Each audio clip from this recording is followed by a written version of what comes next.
You're in for a treat today. So we sat down with George DeFranca, and so George, I don't know that I've ever met someone with as much energy and just love for life than this guy. I mean, the first time I walked in, I never met him before. I got the biggest bear hug in the world, and so that was just a cool human being.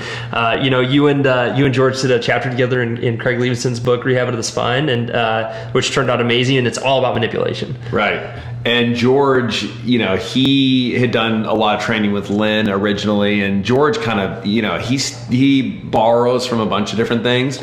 And I mean, he is one of the best adjusters in the world that no one knows about, and that's a shame. So we really wanted to kind of expose like what George is really good at, and he is a tremendous manipulator, great palpator.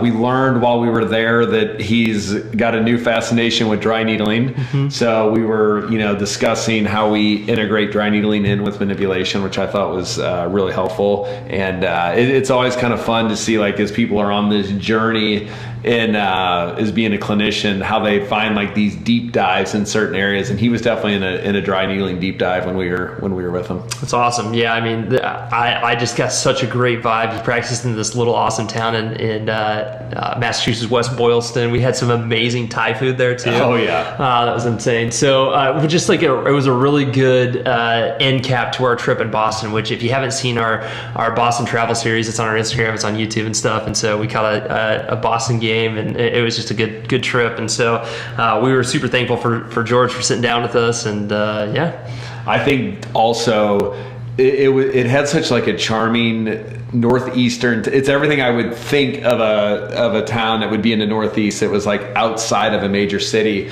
and it's always good because we're here in Troy, Missouri, and other people. You don't necessarily have to be in the epicenter of a big city to have a great practice, or have a practice where people will travel from far away to see a practitioner there. And I mean, George, he's got people coming from everywhere. So yep, he's a stud. So enjoy this conversation. The energy should get you going in the morning. So thanks, guys. Have a good day.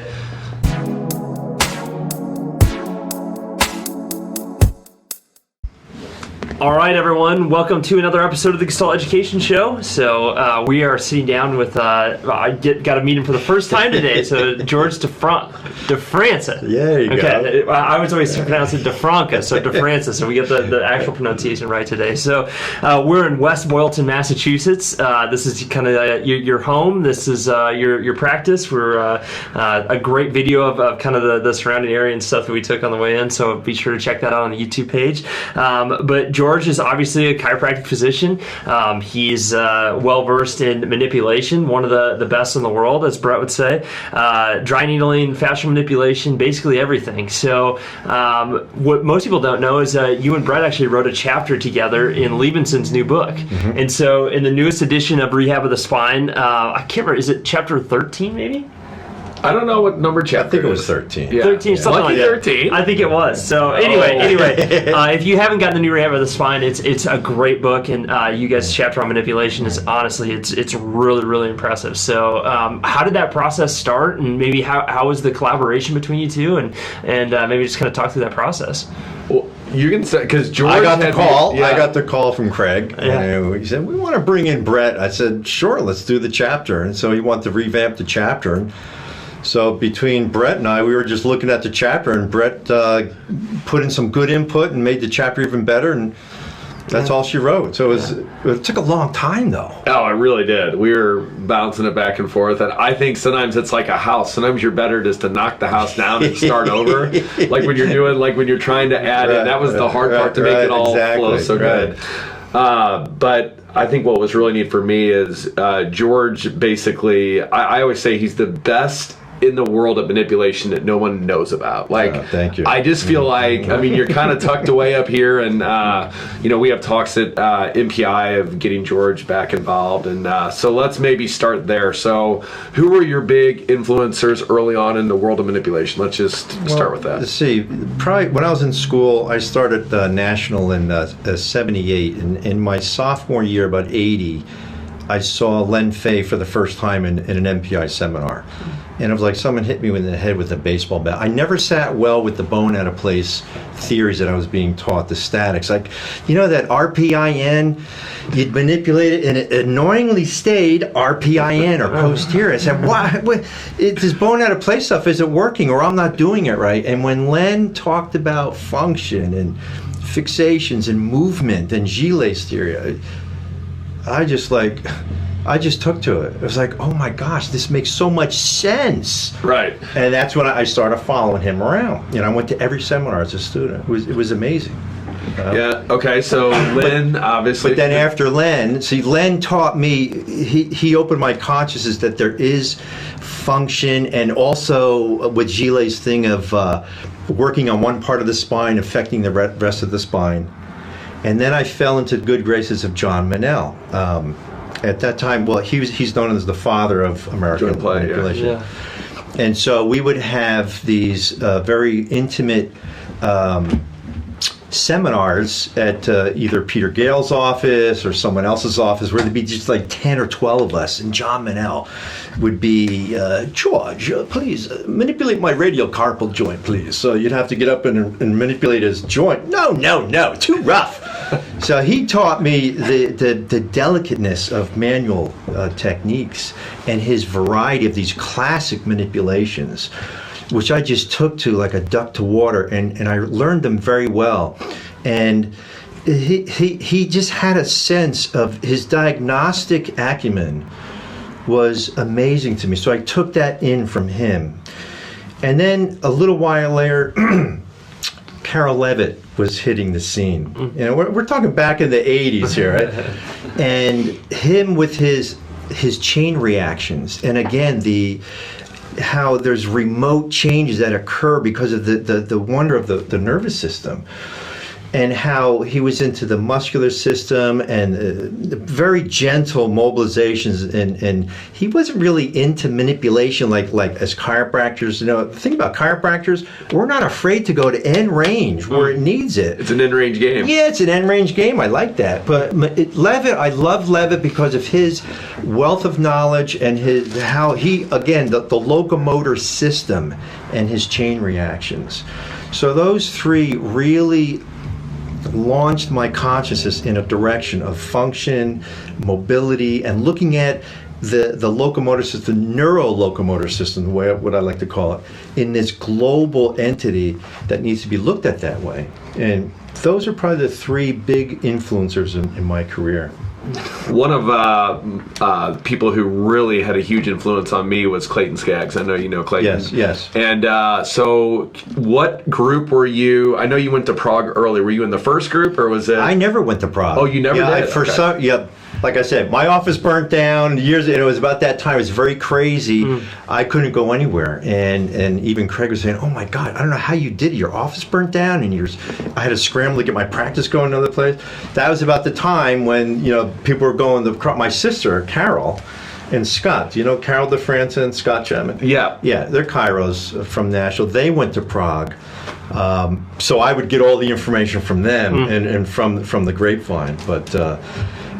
All a bunch of great doctors that have Clayton. Oh yeah, wonderful group of people. Oh gosh, yeah. For sure. So why don't you give some inspiration or motivation to our listeners who are wanting to start looking globally to finding like the key link? Like, what have been some of the things that have allowed you to do that?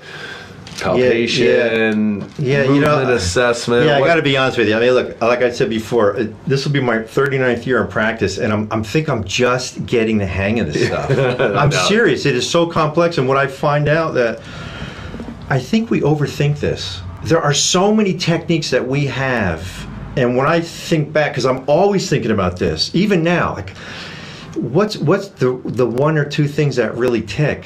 It's not one or two things, because there's too many things that intervene on our nervous system. So what I think is, because we overthink this, I strip it down to the studs again. I go back to thinking of Fay and Manel, and I say when a new patient comes in and they have all these symptoms, I'll take their major symptom. I say, what's making you the most unhappy? So my low back. All right, there's my thread that I pull. and then I pull it with more history, and then I start the examination, doing the stuff we all know how to do, looking at them structurally, looking at where are they not moving properly, feeling their spine, where's the most restricted area with a lot of soft tissue changes. The locomotor response to dysfunction. Now I got a twine and a rope, and I'm pulling, and then I look at their movement patterns until I can find it. Now this problem in the upper cervical is, I know your low back is here, but we got some issues up here. It's just shouting to me. So what I do is I try to look at all the things that I see, and I try to intuit what's making them most unhappy. Yeah, it's a low back pain, but I mean, how many times do you look at someone's feet with a low back? I mean, hopefully it's all the time. There's so much stuff to look at. Mm-hmm. You really only have a few visits to win them over, because you know that if they're going to be long haul, to really get corrections, most people are into pain relief. I just have, in my head, I got 3 to 6 visits to get into them and teach them about their body and what really counts. So if it's a low back, let's say garden variety low back, all right, I might do some soft tissue, some fascial stuff into that lower back, definitely chiropractic. And then once I get the ball moving, once I intervene, and this is one thing, a friend of mine, Catherine Coulter, who's a homeopath, I'm also a homeopath, I don't practice as much, but she said you have to dare to try. And with all this input that we see when we come to an exam room, and all this information, you kind of boil it down to maybe 3 or 4 things, maybe 2 things if you're lucky, and you go, all right, you just have to intervene somewhere, and you have to assess what that intervention does. That's a big, you probably do what I do. I assess twice as much as I treat. So when I assess, I intervene, and I go back and I treat globally. I want to see what happened to that reflex or that muscle tension or that trigger point by dry needling cervical dorsal, or by manipulating, the talus. What's happening to the erectors? And if nothing happened, okay, maybe I'm on the wrong. Just got to manipulate the SI. Good old chiropractic. And once I get that pelvis to explode, oh my gosh, your headache goes away. I keep it simple. So I boil it down to, I first get the spine functional, at least get an intervention in the spine, because the spine unwinds into the extremities. Right. I mean, Casey, I've been having a lot of cubital tunnel syndromes lately. I've been doing a lot of rehab and remodeling at my house, and pulling up floors and stuff, and I'm starting to get a lot of flexion, all this stuff. I had this actually had a release done years ago. It was starting to come back. And I found out, here's the thing about practice and the major fixation. Pain, especially extreme pain, is very seductive for us clinicians, and it sucks us right into that area, and it fools us every time. Yeah, okay, you can do like some anti-inflammatory stuff, but it's not the problem. And case in point, I was sucked into it. I had to ice my elbow. Yeah, I'm stretching this, and had my back up, my upper back manipulated. And Linda, my wife, I said, you know what? Just take care. I'm the worst patient. Just take over. I think when I get up in here and pec minor, I start feeling an itchy feeling right in the tunnel. So it's this and my upper dorsals. So we look at the myotones. I love dry needling because it's so chiropractic. I said C6771. Just needle cervical dorsal and get right into the myotome. Let's do the pec. And she got into that pec and did some deep needling in there. And I was feeling it in my elbow. It was like awesome. That day it was sore. The next day I woke up, I'd say it was 90% gone. I could actually wash my face and flex without any pain. And it was amazing how you could work on this all day. Releasing the fascia here, which she didn't do anything, except it hurt like hell. And maybe it helped it a little bit, but it was all proximal spine. So when I work on that spine, I want to drive that reflex down into the extremity, whether it's upper or the pelvis, especially for the low extremity. Feet coming up, pelvis going down, cervical dorsal's going out, and a lot of stuff in the chest on most people. And you cut them in half, and that mid-upper thoracics, a rich area for me, for my symptom generation. So, you have to dare to intervene, but you have to assess When there's you can't be straddling this defensive indecision, because you're going to be lost, you're going to be upset, and it's too stressful to practice that way. You just got to really trust in the fact that the nervous system is vital and it's in trouble. These people are coming to you because they're unhappy. You're an expert in spine care. The chiropractic to me means nervous system. So I have a saying I tell all my patients, what I do is spine, nervous system, health and healing. The spine is intimately related to your nervous system, and with reflexogenic processes affects healing. So that's how I run it, both ways. So if I can normalize your spine, we can institute some normalization of spine mechanics and neural reflexes, which drives healing. What does the nervous system do? So that I always come back to my roots, keep it simple, get that spine moving, and then we see what happens to that. I let the spine tell me where that reflex is going. So with the dry needling we talked about. That is wonderful. It's just like you manipulate C7, CT1, and they're having upper extremity, let's say pain syndrome. Look at the myotome, find the trigger points in the pronator, the wrist flexors. You manipulate here, all of a sudden they go away. The chain reaction, the flexor pronator group is not wired as much, it's not firing as much.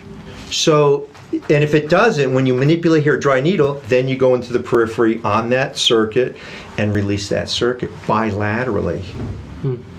Yeah, that's really well said. What maybe we could talk a little bit about the intimate relationship between joint blockage and joint restriction and soft tissue.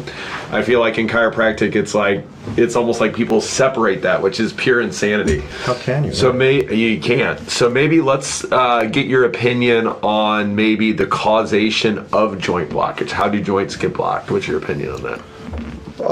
Well, I think it's very posture driven because of abnormally loading joints.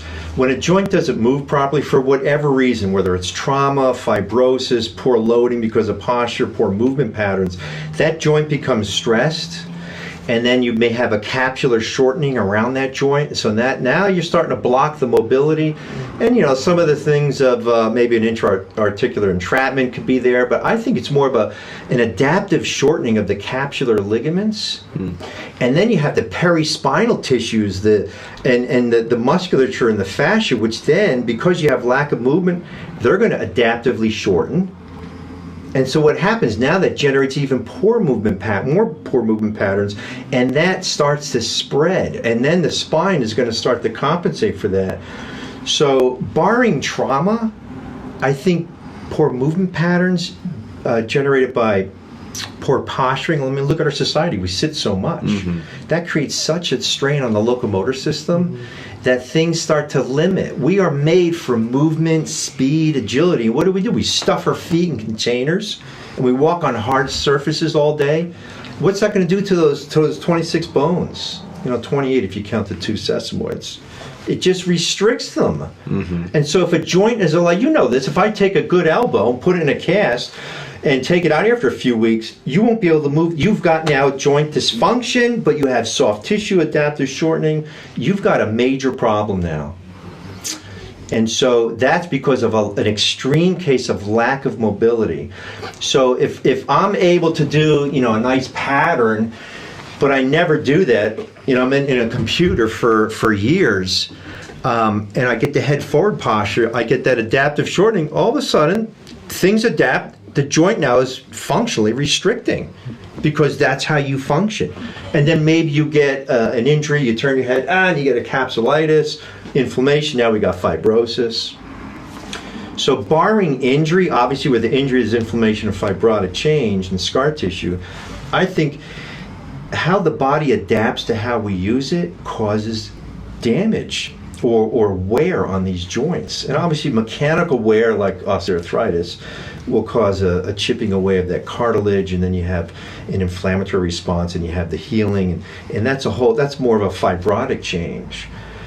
But the nervous system generates a lot of movement, obviously, and if it's poor movement because of poor programming, because of stress, and here's another thing, you put emotional stress into this, and we got another mess, because if you're stressed, you're driving the biggest nerve in the body, the brain. If you're stressed, you get that stress response.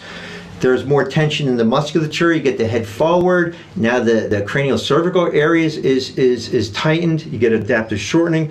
Now we get some joint dysfunction. And this thing is, well, is it a joint? Is it soft tissue?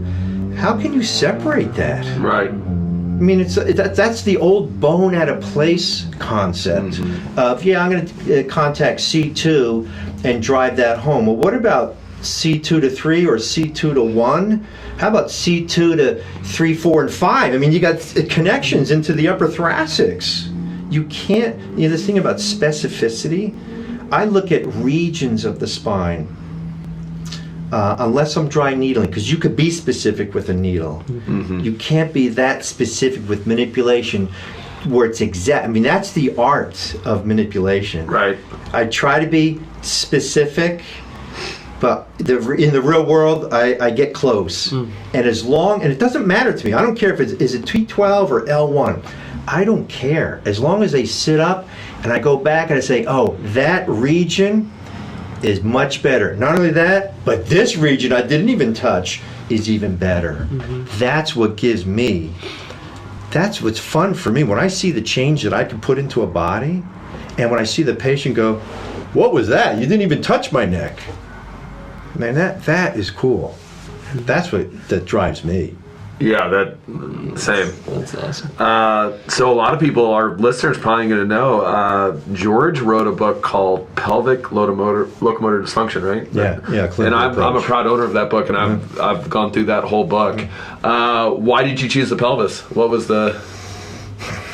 Well, I got into chiropractic with a low back injury in college, and I came to find out I had a spondy. This is back in 1975 when I was an undergrad and playing football. I hurt my back, and the medical doctor said there was nothing wrong, and they did x-rays, and they said, oh yeah, you have a spondy. And I said I was going home to see my dad's chiropractor, who I thought was a quack anyway, and he said, no, you don't want to go, they're going to paralyze you. I said, that intrigued really? My dad would send me to a butcher, huh? So I went home anyway.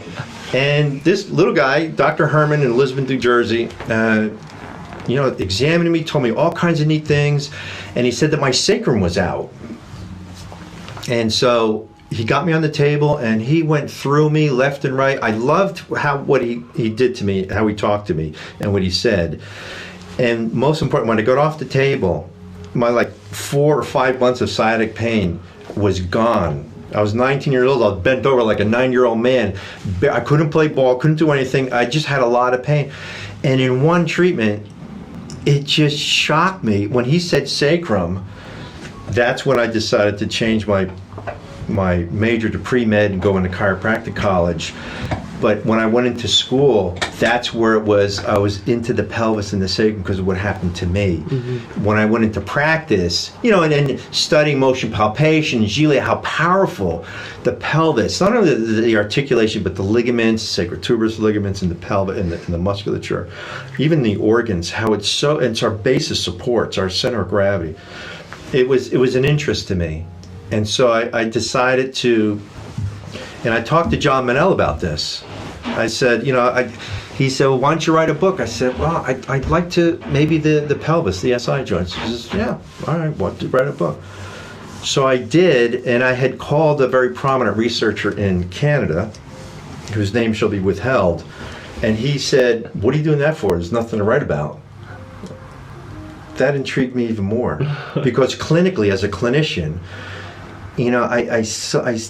that's weird. So I wanted to, because what I was seeing and observing in practice, I just wanted to write about. And so when I called up Manel and I told him, he literally yelled at me, he says, in his English brogue, he says, you've got to write down your opinion. That's what people want to hear, is your opinion. And what does he know? I mean, you see this, and he was a big SI manipulator. He loved the manipulation of the SI, although his was kind of a strange manipulation compared to how we were taught. And so I got into doing more studying and the anatomy. I actually drew the pictures in the book, and I just got into writing about the SI and the pelvis as a clinical, it's called the clinical approach, is a clinical entity, and some of the things that would go around that. I want it to be more of like a manual. I know University of Bridgeport Chiropractic kind of picked it up as one of their core studies. I used to work there and brought in a spinal manipulation curriculum for them, and taught that into that school. So it was just a passion of mine at that time. I go between that and the foot, and the foot, like Tom Michaud, who I love, and has really influenced me over the years. Even back then, I'd be going to him for problems with my feet, and with his wonderful publications. When he would ask me to edit some of his books, I'd read his chapters and go, "Oh my God, this stuff is gold." So I would just memorize every page in his books, and he taught me about so many things about the foot and how it relates. It just fell right into my paradigm. So I love the foot. It's one of my passions, and the pelvis, and the whole spine stuff. It just turns me on. I just love it. For our listeners, I still think you have the most underrated book on the pelvis, and the name that we didn't mention, that book that's also out there. I think your book is better for that. Oh, thank you. Yeah, thank you. It's so good. It is so good. Definitely. So let's move on to your new fascination with dry needling. Oh, I love dry needling. Let's go. Because it takes my chiropractic practice just to another deeper level. Because when you think, it's like the old Merrick system, the old nerve tracing and Palmer did, where they go like let's say L4-5, and they trace it out through all the myotomes, all the muscles on that L4 circuit, let's say. They would manipulate and they would work down where that nerve goes and work out all the trigger points and what have you. So when someone comes to me now, let's say I've manipulated them and I've examined, they have let's say they have a right lower back pain, and it goes into their hip, their posterolateral thigh, down into their knee. I start thinking that the dermatome myotome, as they're telling me, I got a sciatica, when it's actually a sciatica, right? And I coined that term, by the way, when I spoke at the Lumbar Spine Symposium. That was the name of my lecture, was sciatica. And it's a pseudosciatica. And I think of L4-5. So with dry needling, I go right to the segmental area, L4 and L5, I'll do both sides, because I want to cut out the neurologic reflex at the spine by releasing the multifidi and their rein that they have on that motion segment, which releases. Now Dr. Gunn has a theory of radiculopathy, because it's kind of a bone at a place theory. Mm-hmm. I think it operates more reflexogenically, not hardcore bone at a place. So when I get in there, release the deep tissues around that spinal segment, it will neurologically inhibit the pain response or the motor drive to that myotome. And if it doesn't, I'll go down and I'll get that whole, how I explain to my patients is Christmas tree lights. You got a circuit of lights, you take off one bulb and the whole damn circuit falls out. And you got to find out which bulb it is. Well, that's how neurologically it's in series. The nervous system is in series on those segmental circuits. And so I will find L4-5, and with a deep palpation, I'll lather them up. I'll get in with my thumbs on either side of the spine, and I'll feel the bumps of a multifidi on that side, L4-5. I'll mark that. I'll go out, I'll check the glutes, both medius, minimus, and TFL, and I'll derive it out down into the lower extremity. I'll find out which are bands or trigger points that need to be, or painful. So then I'll come back and I'll treat. I'll needle. All right, just like if I manipulate it, I'll needle 4-5 both sides, because you'll get reflexogenic effects bilaterally. And then I'll go back and I'll check. That glute's still hot, and it's actually referring into their area of pain. So guess what? I'll then do what we call a level 6 needling. I'll get in there and try to get some twitches of that whole crescent of the glute medius, and then maybe minimus, and TFL, the long lost gluteal sister, right on the front of the pelvis. So I'll hit that. Maybe I'll get into the part of the quads. We get to the top of L4. And then maybe get into the tib anterior if it's still hot. And then I just turn off that circuit. and I get amazing, because it's such a deep neurologic stimulation. Now I can get in there with my elbow and it hurts like hell to get really deep, because you got this big pressure. I'm causing so much pressure to get down to a deep fascial area or muscle, whereas a needle I can be pinpoint, and I tell them it's going to hurt, but you're not going to feel the needle. Right. What you're going to feel is your muscle hurt. So the needle is just pointing it out, literally pointing it out. And so they, I never force it on them, but once they feel, and I go in slow, once they feel that, and they see the relief, and I'll go down, and now you feel how that lateral calf is less. Now we're dropping down to S1. It's awesome. Do you have a preference in your ordering of the dry needling before manipulation? Depends on the case. What's your... It depends. Like if I manipulate them and, in a course of treatment, and they're doing okay, and I said, I don't want to stimulate them too much. I'll just do the dry needling, and I do centrally out. I find the center, and it's always going to be in the spine. You're going to find a spinal segment. You cannot spine a spinal segment that needs to be needled in conjunction with a peripheral event. So I'll find the spinal segment, and I'll look for the myotome of that related segment. And I'll look the whole, and not just a muscle, but within a muscle you could have a fiber, a band that doesn't refer. That's a neurologic entity within the muscle that's being irritated by fibers coming out of the spine. So release the spine, and I trace that whole myotome. Right? That's how I manipulate. I'll manipulate L4-5, then I'll check proximal tib fib, and I'll go down to the foot, always the ankle mortise, and depending on, again, with Levitt's work, when I look at people, I look at chains. Is it a stance phase problem or a swing phase problem? It's a shift of neuromirrors based on the face of the gait. So then I'll go back up, and I'll look at what segment is active, and I'll just turn down the activation. So is that in the spinal segment, when you're finding that segment, are you using joint play there? Is it just to see if they're hot? No, I'm looking at tension. Tension is, an articular tension is restriction. Right. Fascial tension is just thickening, indurated, painful tissue. Muscle tension is its tightness or trigger point. So if I'm just going to needle, usually that joint is blocked anyway. 4-5, it's all very commonly blocked. But if I go with my thumbs on both sides, I'm at the head and the table, I'll get some lotion on my hands to feel and cut down friction. I'll get right on either side of the spine, and I'll strip down deeply, and you'll feel the bumps, the road bumps, the speed bumps right on either side of the spine. It's very deep. You got to get inside you're in the spinal laminar groove, just on the inside of the erectors, and you want to feel the tension of the multifidi, and that's important because they're segmental, and they're innervated by the dorsal ramus of coming out of the spinous process below, or below the spinous process there. So that's when I feel the spinous process and I feel that multifidus bump. Usually it's bilateral, but one side's more tighter. That's where I'm going to needle. And if there's joint dysfunction there, I'll just feel it, get on that spinous, and then I'll joint play it, and then I'll know there 4-5. I mean, how many people do not have a 4-5 or 5-1 stiffness in there, or tightness, even if it's hypermobile, like 4-5 commonly is hypermobile.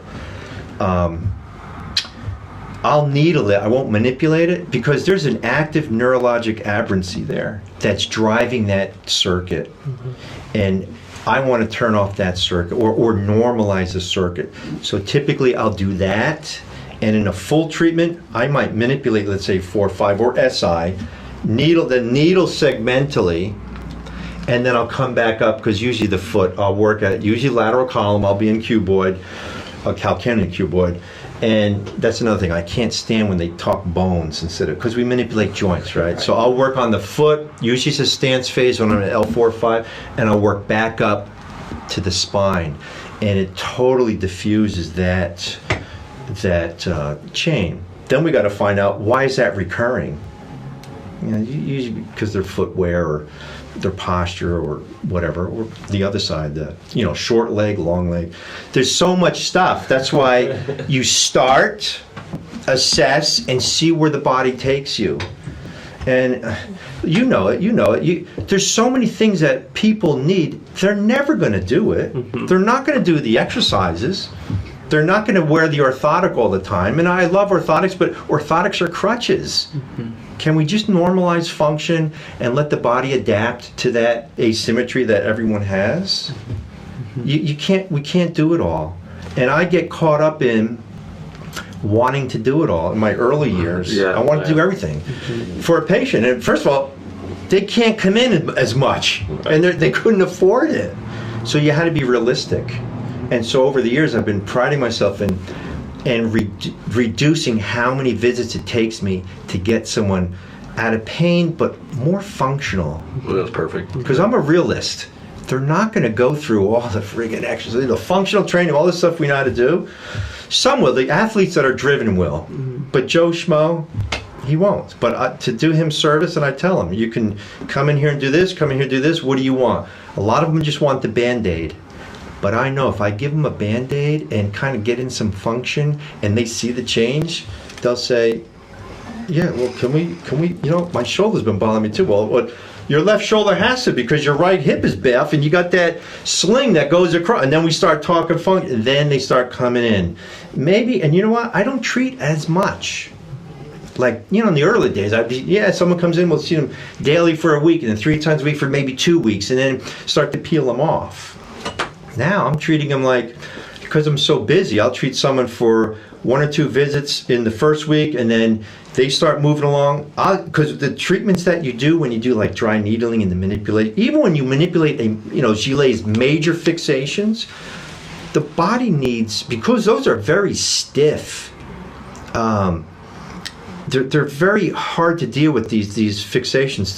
The spine has to really compensate. So when I get in there and manipulate one area of the spine 4, 5, 6 times directions, and then do some soft tissue releasing, I want to let that cook and recalibrate for about 5 to 7 days. So I'll do that, and then I'll say, once you see me in a week, we'll let things settle down. Call me if there's any problems, and then we'll see how it goes. How long are your treatment sessions? The first exam is usually about an hour, and then the second visit's about, I give about 20 minutes, maybe 30. Because I want to, again, re-educate and instill. In that first visit, I want to really, because they're going to get, sometimes I treat them at the first visit. The exam, maybe I'll do like an emergency type of, like a myofascial release or foot manipulation or something. But the next visit, I look at their case, I said, all right, so let's get at some major dysfunctions, all right?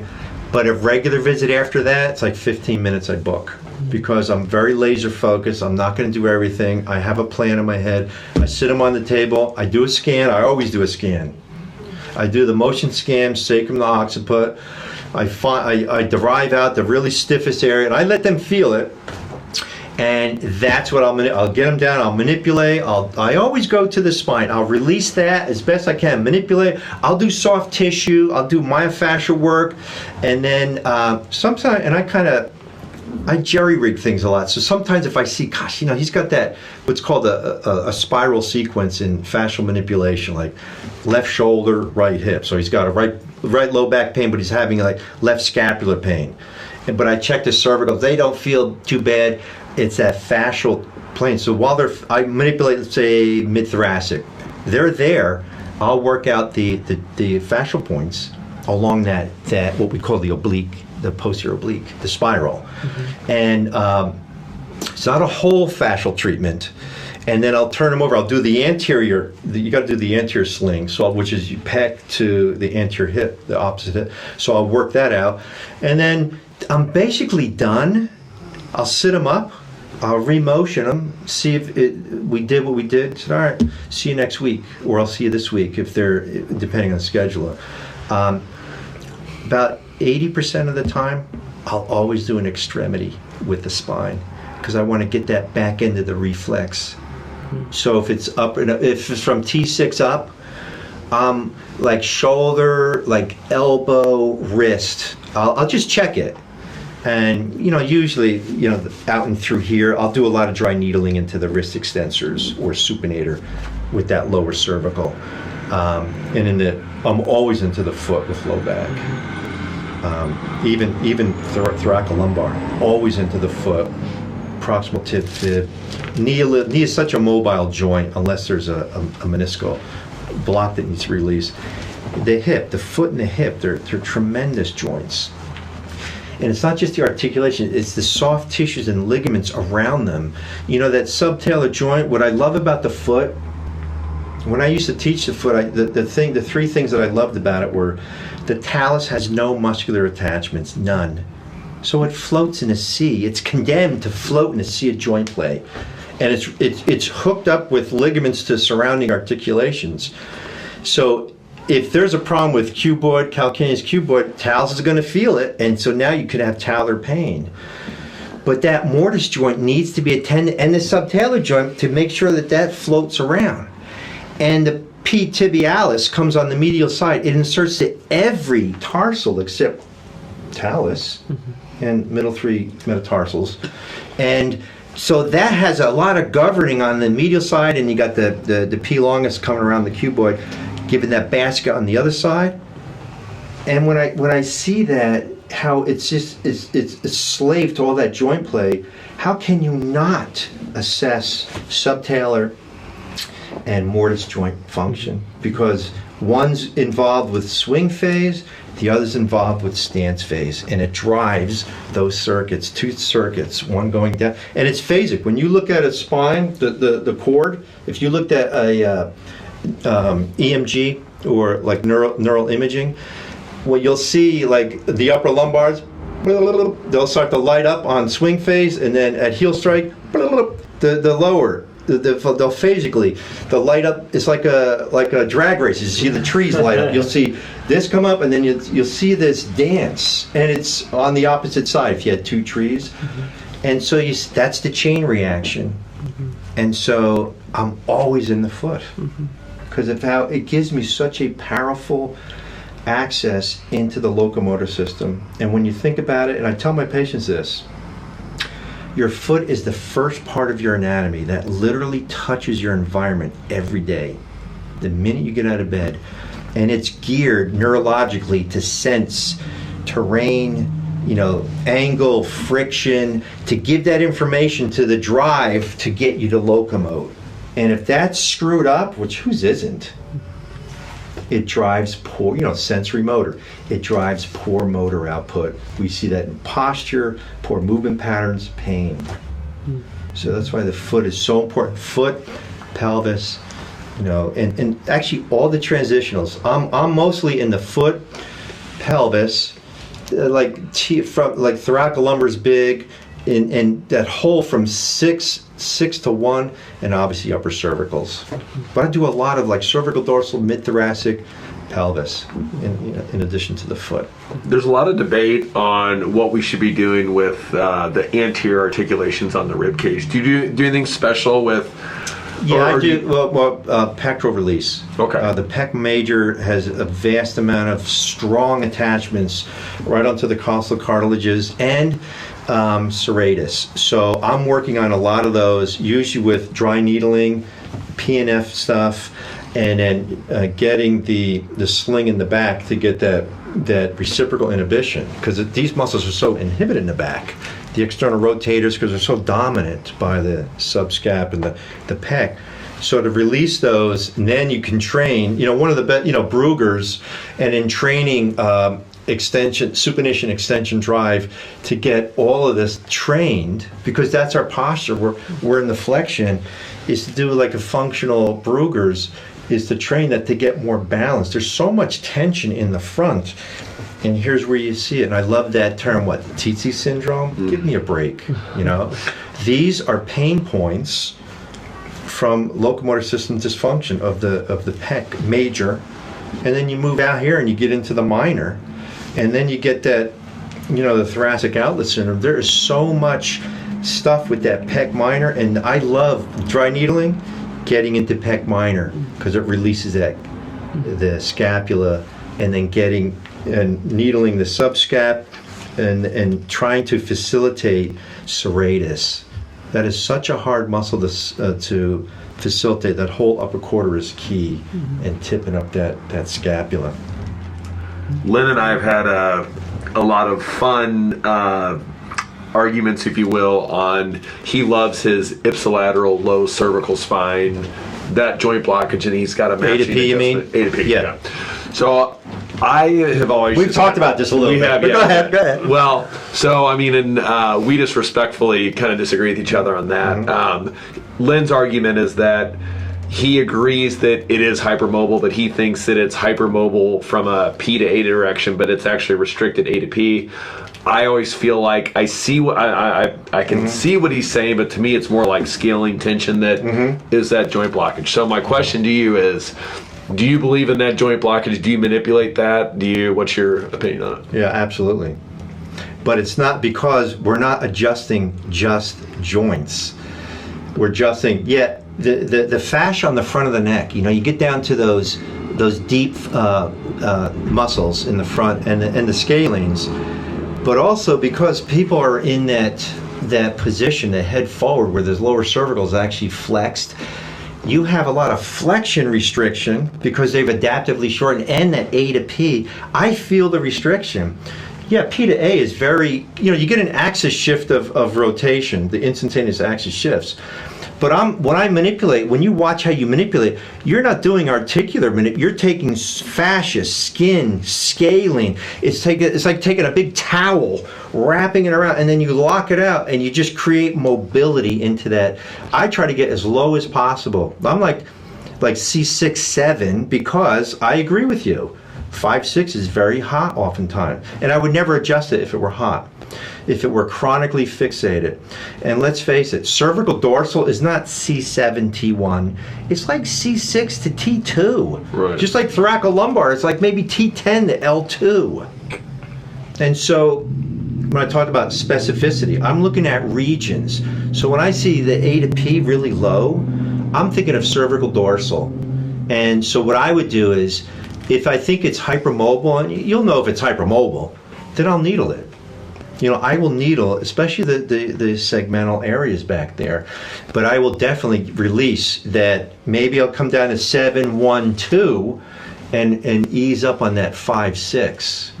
So I agree with you, and I agree with Len, but it's kind of a blending. But I certainly would not stay away from manipulating this. Okay. But obviously, you got to release tension. If you got pectoral tension pulling you down, like my tie, and you get this halter effect, now you're going to have pain in here. So his upper cervical is going to be blocked. Many times you release that upper cervical and this starts to normalize, or upper dorsals, that starts to normalize. If it doesn't, and this is still stiff, hey, you know what? It's got to go. And then we see what happens. It might not be the first thing I do, right, on a case. They got neck pain and radicular pain. I'm not going in there and manipulating that. I might do a release of his scalenes and his pecs and look at the myotome, but you could bet I'll be manipulating. If I can't leverage through the cervical spine to get oxygen, I'm going for that mid-upper thoracic and doing a lot of fascial stuff and then working into the extremity just to kind of let that go. And usually that kind of calms down. And if it starts to calm down, I'll work other air till it really calms down, and then I'll say, yeah, you know what, it wasn't that big of a problem, or you know what, it's got first rib is right in there. You can't separate. You can't be specific. First rib, you got the scalene, you got, what is it, lower cervical? I don't know. It's just a restricted area. It's got to move. I'm a chiropractor. Here we go. Let's go. Let's go, baby. Right. So, that's how I look at it. One time I heard George did a seminar in this rehab thing, and I was there, and he said, somebody asked him about when he would use manipulation versus mobilization, and his answer, I still haven't forgot, he goes, I was actually manipulating someone then. Yeah, okay. All right, we were doing an A. As a matter of fact, it was an A to P, I think. And I went, and I just felt it had to go, and it blew through it, and it was kind of a heavy manipulation. I don't like to be heavy-handed, but it was, I wouldn't say heavy, but it was a good stroke. And you said to me, he goes, sometimes you just need the hard stuff. Sometimes you got to bring the hard stuff. And he just laughed. Oh my God. He still quotes it all the time. Yeah, that's so good. So what about, who influenced you in dry needling? Who was your... Well, my brother-in-law, Doug Kennedy, who's a chiropractor in Boulder, Colorado, he's been doing it for 100 years, and he's excellent with it. And one of my best buddies, like a brother, John Merrick, who's a chiropractor DC, he graduated me from National. He's been doing it for a long time. He actually is on the teaching circuit teaching it. And so he got me into getting certified in doing it. I've been trained in classical Chinese acupuncture when I was in school, but I never got licensed to do it. You can't do too many things good, right? So I just stayed with manual care. But I would do acupressure, I would do some needling on the side, but formally I haven't been doing needling until I got trained by John with dry needling. And I read Dr. Gunn's book 100 times, years ago, and it fascinated me because it's like chiropractic, right? The way he writes, you're familiar with it. And when I saw how it was going and how it affected myself, like I'd needle myself on the extremities, I said, wow, this is awesome. I see the nervous system. And when you do the classic assessment, skin roll, the matchstick test, which I do, which is awesome. All the classic soft tissue findings that are reflexogenic from neural irritation. That's what turns me on, and how they change when you manipulate or you dry needle. I mean, that it's like you really see how it's just wonderful. In this evidence-based movement, let's just say, there's a group of people that think that there's no reliability in palpation. They think palpation is, we shouldn't do it, blah, blah, blah. Can you motivate our listeners on how important palpation is? Because I know we think the same way on that. So can you let people know? Because there is smart people out there, and the students are literally being told that you can't palpate. There's no reliability. So it's honestly a huge problem right now. Yeah, so if you have an itch and you scratch it, you're palpating, and it's pretty damn accurate because you can get that itch to go, right? Well, if you're palpating a joint years, and look, it's a skill that you need to develop. Some people just don't have it. They don't get it. A lot of people do if they put the time in, and it's on multiple. You don't just check for joint play. You're checking for all these soft tissue changes as well. But when you feel a joint blockage, and you're doing your own research, it's your own closed system, because you're doing the same thing every time. It's like not me. We could palpate someone. I could palpate. You could. Maybe we'll get close. We might not get accurate because you're a little different than me, and then we get another patient here, a whole different system. Maybe it's a little different, but it's close. But if I'm the one seeing that patient for the next 12 visits, it doesn't matter what the hell you find, as long as I find and I'm consistent, then it's going to work with me. No one researched me, right? And these researches that they do, they're not really well organized, and the way they do it. And I think there's a bias in there too, operator bias in there when they do that. Palpation is very subjective. It's hard, but you can make it somewhat objective. And my question is, why is joint palpation such a bad word when palpation in standard medicine, standard diagnosis, it's one of the 4 cornerstones of examination. It's palpation. Right. You got auscultation, you got all those other. Well, why they do that? Is that accurate? Can I feel my liver? I'm not sure if that's your liver. I'm pretty sure it knows it go, but I know where my liver is, and you could find my liver. That's palpation. The problem with joints is they're so deep and they're covered with stuff, but you got that spinous as a lever, and if you can, I think, again, people overthink it and they overpress, and they're already testing T6 when they're at L4. If you just apply, you'd be surprised at how gentle you could be to pick up that subtle feel, that tactile feeling. And these researchers, they haven't done that.